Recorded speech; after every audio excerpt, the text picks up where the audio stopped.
धन गुरु नानक पातशाह दे घर विच एक कड़ाह प्रसाद प्रवान है। इस कड़ाह प्रसाद नूं बच्चा भी खा सकता है, जवान भी, बुढ़ा भी। एक दिन गुरु हरगोबिंद साहब सच्चे पातशाह कोलों एक सिख ने बेनती करके पूछिया, गरीब निवाज,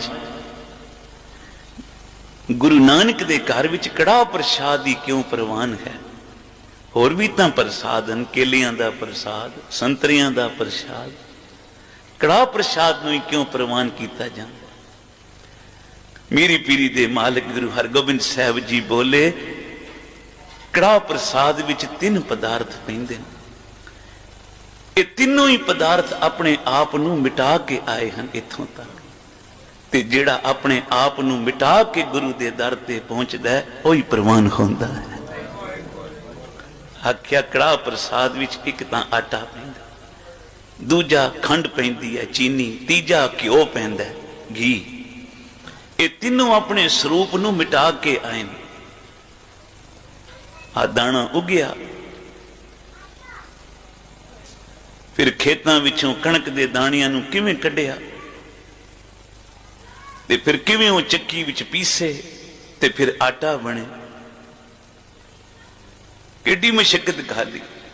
ते दूजा खंड, पहले गन्ना बनिया, फिर मिल विच गया, फिर उत्थे इदा रस कढिया, किवें कोलू विच पीड़िया गया, किवें रस निकलिया, ते फिर कितने टैंपरेचर ते नूं बना के उसदे विचों खंड दे दाने निकले। अख श्री खंड बनी ते कितने निक्के निक्के टुकड़े हो, अपने आप नूं मिटाया ना।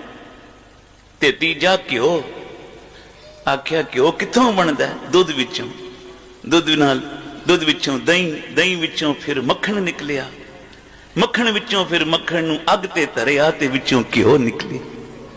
आ तीनों पदार्थां ने अपने आप नूं मिटाया, ते जिहड़ा अपने आप नूं मिटा के गुरु दर ते आके सेवा करदा है वही गुरु नानक दे दर ते प्रवान हो जांदा।